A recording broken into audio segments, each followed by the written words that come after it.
Assalamualaikum warahmatullahi wabarakatuh. Perkenalkan, nama saya Siti Mahmudah dengan NIM 2412700058. Jurusan Bimbingan dan Konseling Pendidikan Islam. Nah, jadi di sini saya akan menganalisis sebuah film yang dimana film ini tugas UAS dari Bapak Cepi Ramdhani dengan MK Psikologi Perkembangan. Nah, jadi film ini berjudul tentang boyhood. Nah, film ini kelihatannya simpel, tapi justru bikin kita jadi mikir. Jadi ceritanya ini mengikuti kehidupan seorang anak laki-laki yang bernama Mason. Nah, dari dia kecil sampai dia remaja dan mau masuk kuliah, yang bikin film ini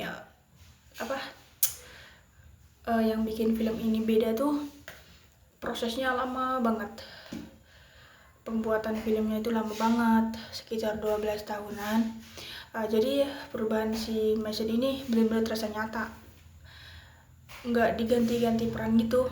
Kayak kalau misal di film lain tuh dari tadinya dia masih kecil, misal dari 6 tahun ke 12 tahun tuh pasti ganti peran gitu ya. Tapi film ini tuh nggak, dari si Mason kecil sampai dia lulus kuliah tuh nggak ganti perannya, masih dia gitu loh, satu orang itu. Jadi kayaknya mungkin bikin filmnya tuh kayak 2 tahun bikin film, 2 tahun bikin film gitu. Jadi makanya prosesnya lama gitu. Nah, di seperpanjang film ini tuh kita nggak disuguhi cerita yang dramatis atau penuh konflik besar, tapi isinya lebih ke potongan-potongan kehidupan sehari-hari gitu. Nah, mulai dari pindah rumah, pindah sekolah, ngobrol santai sama orang tua gitu. Nah, sampai di mana momen-momen si Mason ini cuman diem dan mikir. Hal-hal kecil ini mungkin kelihatannya biasa, tapi justru disitulah letak kekuatan film ini gitu. Nah, hubungan keluarga Mason juga jadi bagian penting cerita. Nah, orang tuanya tuh bercerai, terus ibunya digambarkan sebagai sosok yang kuat dan terus berjuang buat anak-anaknya gitu. Nah, si Mason ini juga punya adik perempuan gitu.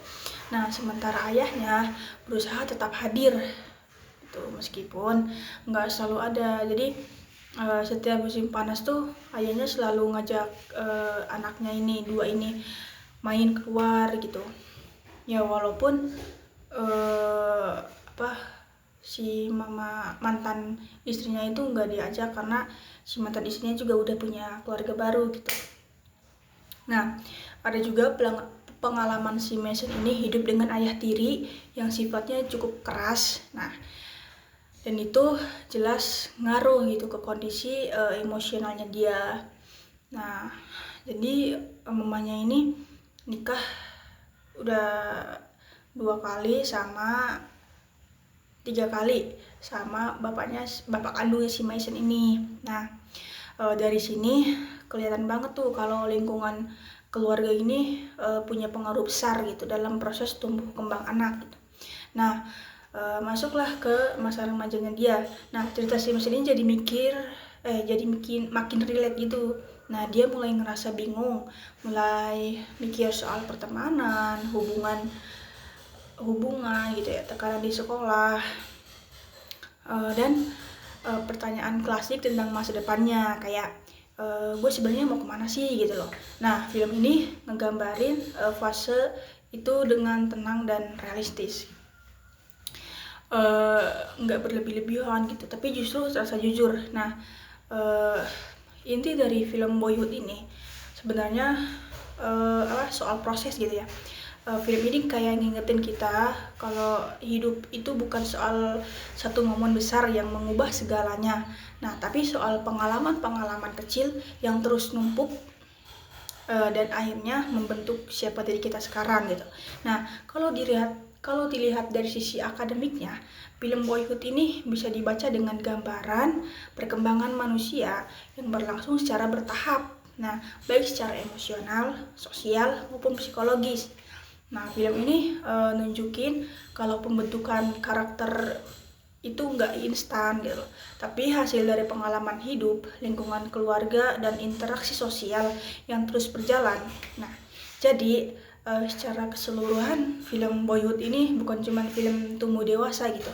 Nah, tapi juga pengingat kalau kalau setiap orang itu punya waktu dan prosesnya masing-masing gitu.